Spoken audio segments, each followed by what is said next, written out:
26분 김건희 전화 인터뷰의 전말은 오마이뉴스 상근 기자들이 취재 과정에서 겪은 후일담이나 비화, 에피소드 등을 자유로운 방식으로 돌아가면서 쓰는 코너입니다. 편집자 말, 솔직히 그날 그가 전화를 받을 거라 기대하지 않았다. 이전에도 몇 차례 전화를 걸고 문자를 남겼는데도 반응이 없었기도 했지만 무엇보다 자신에게 불리한 기사만 써대는 기자의 전화를 무엇하러 받겠는가 하는 생각이 들었기 때문이다. 그런데 전화를 받았고 무려 26분 동안이나 통화했다. 지극히 운이 좋았다고 생각한다. 물론 지난 1년 동안 윤석열 국민의힘 대선 후보와 그의 가족들을 검증해 오지 않았다면 올 수 없었던 행운이었다.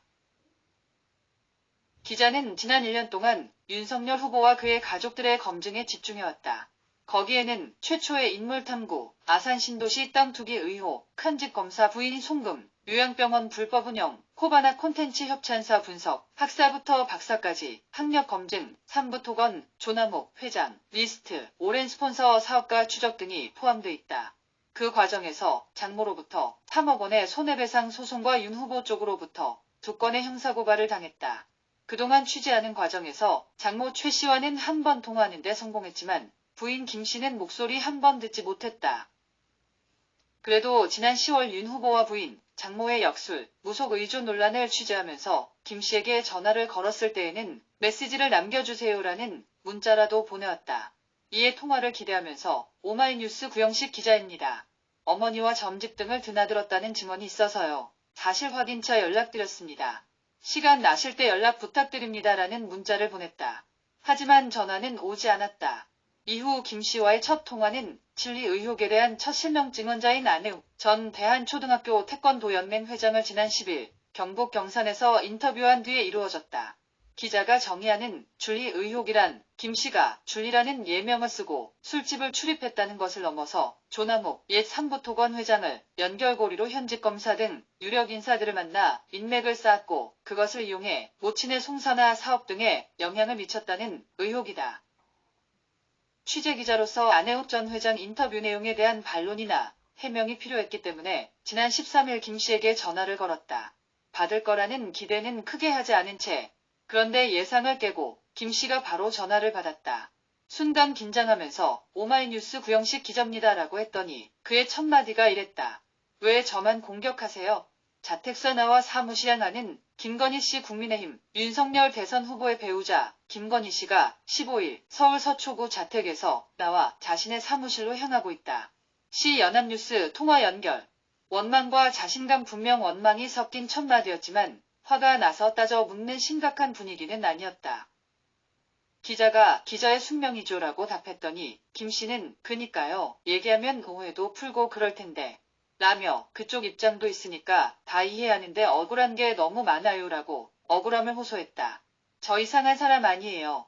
억울한 게 많아요. 너무 나쁘게 보지 마세요. 세상에 악마는 없잖아요. 선입견 갖지 마세요. 오해 풀어줄 자신 있어요. 억울함에 대한 호소가 이어지는 중에 기자가 오늘 질문해야 할 게 있는데 라며 중간에 말을 끊었다. 그러자 다른 질문하지 마세요. 대답 안 할 거고라고 응수했다. 하지만 어렵게 통화에 성공했는데 기자가 질문을 던지지 않을 수 없어서 우선 2가지 질문을 던졌다. 공개행보 시기와 진리 의혹이었다. 당시 김 씨가 언제 공개행보에 나설 것인가가 정치권의 최대 관심사였고 안혜욱 전 회장의 실명 증언으로 다시 부각된 진리 의혹을 어떻게 해명할 것인지가 일반 국민의 뜨거운 관심사였다. 각각의 질문에 대한 김 씨의 1차 답변은 이랬다. 언제 나가야 하는지 코치 좀 해주세요. 나가는 게 피해가 갈까봐 진리라고 오해하고 있는데 나가야 하는지 자격이 있는지 모르겠어요. 진짜 간절하게 살아온 사람이에요. 쉽게 안 살았어요. 저는 진리를 한 적이 없어요. 웨이터가 얼마나 많아요. 제대로 취재해주세요. 진리가 아니라는 것이 밝혀질 거예요. 안 했기 때문이에요. 100% 밝혀질 겁니다. 지금은 투명한 세상이에요. 진리라면 다 삐져나와요. 김 씨는 경력부 풀리기 논란이나 진리 의혹 등으로 인해 자신의 공개행보가 가져올 부정적인 측면을 우려했고 진리 의혹은 거듭 부인했다. 그러면서도 기자에게 언제 등판할지 알려줘요. 자신 있으니까 그래요라고 말하는 등 공개행보 자체에는 자신감을 나타냈다. 그 연장선상에서 자신의 공개 행보 방식이 어떨지를 암시하기도 했다. 등판이 언제 좋을지, 어떤 식으로 하면 좋을지 문자 줘요. 가식적으로 남편 따라 다니는 것은 싫어요. 봉사하고 싶어요. 지금도 많이 하고 있지만 그런 것을 내세우기는 싫어요. 반대 성격이에요. 누구한테 보여주기보다 실천해요. 후보자 부인이 되어 한다는 게 싫어요. 아이디어를 줘요. 특히 공개 행보를 할 때 던질 메시지도 내놓았다. 김 씨는 새 시대에는 진영 싸움을 안 했으면 좋겠어요 라며 이제 진영을 돼야 해요. 미래에는 진영이 없을 겁니다 라고 말했다. 이런 정도의 발언이라면 김 씨의 공개 행보가 임박했다고 기자는 판단했다. 오빠와 청와대 식사 대접 발언의 진실. 김 씨와의 첫 통화는 지난 14일과 15일 두 건의 단독 기사로 보도됐다. 기자는 통화 내용 중 주리 의혹과 공개 행보 여부 등 국민들의 관심사에 한해서만 기사를 썼다. 하지만 김혜겸 열린민주당 의원을 통해 오빠와 청와대 식사 대접 발언이 알려지면서 기자는 난처한 상황에 처했다. 일부에선 기자를 건희 오빠라고까지 부르고 김건희가 벌써 대선에서 승리한 것처럼 행세하고 있다고 지적했기 때문이다. 그래서 정확한 설명이 필요하다. 14일 첫 보도가 나간 직후 김혜겸 의원한테서 전화가 왔다. 김 씨와의 통화 내용을 묻는 전화였다. 김 의원 기자 시절부터 알고 지낸 분이어서 이미 보도된 내용과 다음날 보도할 내용을 간략하게 설명하고 통화 중에 인상 깊었던 두 가지 일화를 들려줬다. 그것이 오빠와 청와대 식사 대접 발언이다. 김 의원은 다음날 TBS의 김어준의 뉴스공장에 출연해 기자가 들려준 두 가지 일화를 이렇게 전했다. 오마이뉴스의 경우 기자한테 오히려 물어봤다고 한다. 몇 년생이냐? 그래서 70년생이다라고. 그러니까 그러면 오빠네요. 여동생처럼 대해주세요라고 했다. 오마이뉴스 기자하고 제가 청와대 들어가면 가장 먼저 초대해서 식사 대접해드릴게요 라고 통화했다. 먼저 오빠 발언과 관련 통화 후반부에 김 씨가 각자가 몇 년생이에요? 라고 물어서 기자가 70년생이에요 라고 대답했다. 그러자 김 씨가 그럼 오빠네요. 여동생 같이 생각하시고라고 했다. 1972년생인 김 씨가 기자보다 2살 어리니까 여동생처럼 편하게 대해달라는 뜻이었다.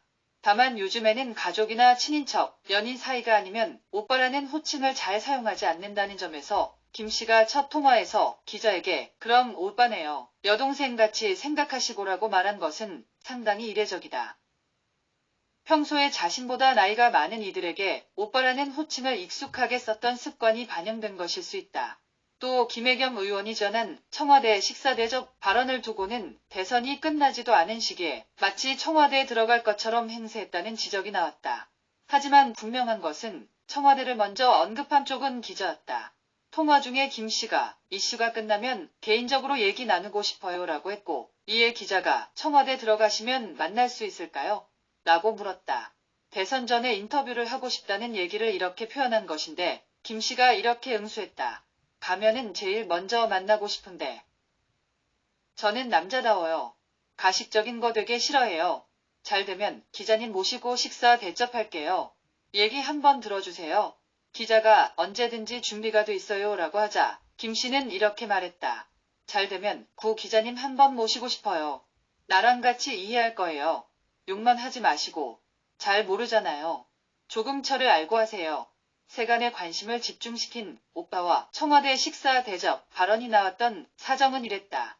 사적인 발언이어서 김혜겸 의원에게도 보도할 수 없는 것이고 우리도 보도하지 않을 거다라고 말했다.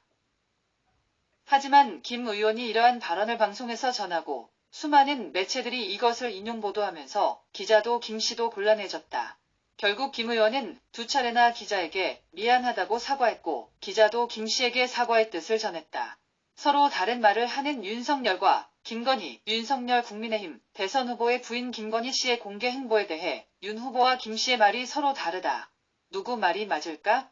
사진은 지난 2019년 7월 25일 청와대에서 열린 남편 윤석열 당시 신임 검찰총장 임명장 수여식에 같이 참석한 김 씨의 모습이다. 시 연합뉴스 김 씨는 기자와 통화한 내내 얘기 한번 들어주세요. 나랑 같이 이야기하면 다 이해할 수 있을 거예요. 괴물은 아니구나, 아닐 수 있구나 생각해달라. 열심히 살았는데 너무 왜곡돼 잘못된 게 많아요 등 주로 자신의 억울함을 토로하는 데 주력했다. 그러면서 저 좀 도와주세요라고 호소했다. 제일 인상 깊었던 점은 26분간 통화하는 중에 김 씨가 기자에게 화를 내거나 기자가 그동안 써온 검증 기사를 거론하며 비난하지도 않았다. 오히려 기자는 물론이고 모친과 18년 동안 소송을 벌여온 정대택 씨에 대해서도 미워하거나 원망하지 않는다라고 했다. 이러한 태도는 풍부한 사회 경험 덕분인 것으로 짐작된다. 사람들과 많이 만난 경험이 남들을 자기 편으로 만드는 능력을 키웠을 수 있다는 것이다. 이는 김 씨가 윤 후보의 조용한 내조자에 그치지 않고 자기주도적 발언을 할 수 있다는 주장을 가능케 한다. 김 씨도 가식적으로 남편 따라 다니는 것은 싫다라고 했다. 그런 점에서 지금은 각종 의혹과 논란으로 인해 심리적 부담이 커서 바로 나서지 않겠지만 김 씨가 늦지 않게 공개 행보에 나설 가능성을 여전히 배제할 수 없다. 김 씨와 통화한 지 9일 뒤인 지난 22일 윤석열 후보는 동아일보와 한 인터뷰에서 계획은 처음부터 없었다라고 말했다. 하지만 김 씨는 위에서 밝혔듯이 기자와의 첫 통화에서 분명하게 공개행보 의지를 피력했다. 둘의 말이 다르다. 언제 나가야 하는지 코치 좀 해주세요라는 김 씨의 요청에 기자의 답변은 지지자든 반대자든 지금 나오길 바라는 것 아닌가요? 였다. 이 답변은 여전히 유효하다. 김 씨가 적당한 시기에 공개 행보에 나서 각종 의혹과 논란을 정면으로 마주하길 바란다.